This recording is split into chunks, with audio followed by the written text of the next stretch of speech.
Mantan Presiden ke-6 Republik Indonesia Susilo Bambang Yudhoyono meneteskan air mata kala berziarah ke kuburan massal korban tsunami Aceh di Desa Siron, Kecamatan Inginjaya, Kabupaten Aceh Besar.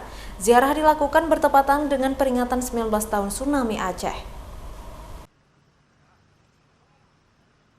Presiden ke-6 Indonesia Susilo Bambang Yudhoyono bersama rombongan tak kuat membendung air mata haru dan duka cita kala tiba di komplek kuburan massal korban tsunami Aceh 26 Desember 2004 silam. Musibah mahadahsyat abad ini yang menelan ratusan ribu jiwa dan meluluh lantakkan harta benda terjadi kala SBY baru menjabat Presiden RI periode pertama.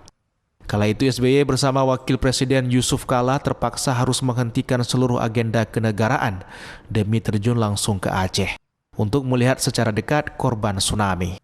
Ini dilakukan sebagai tanggung jawab moral yang harus diemban sebagai pemimpin negeri. Saya tadi sungguh mengenang masa-masa yang sangat berat dulu ketika terjadi musibah tsunami, tragedi terbesar dalam sejarah bangsa kita.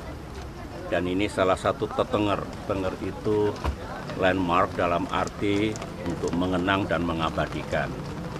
Karena saya datang di Aceh hari kedua dari Papua, hari ketiga di Banda Aceh, dan dalam perjalanan saya sekitar tempat ini sudah sangat banyak jenazah saudara-saudara kita, dan saya masih ingat di tanah inilah saya turun dari kendaraan berdoa dipimpin oleh Menteri Agama waktu itu Pak Mahto Basuni, sudah berpulang ke rahmatullah, didampingi istri tercinta yang juga menangis sambil berdoa, yang sekarang sudah berpulang ke rahmatullah. Selain berziarah dan menabur bunga di makam korban tsunami Aceh Siron, dalam kunjungannya ke Aceh, SBY juga akan melakukan pertemuan dengan para ulama dan tokoh masyarakat Aceh di Hermes Hotel Banda Aceh.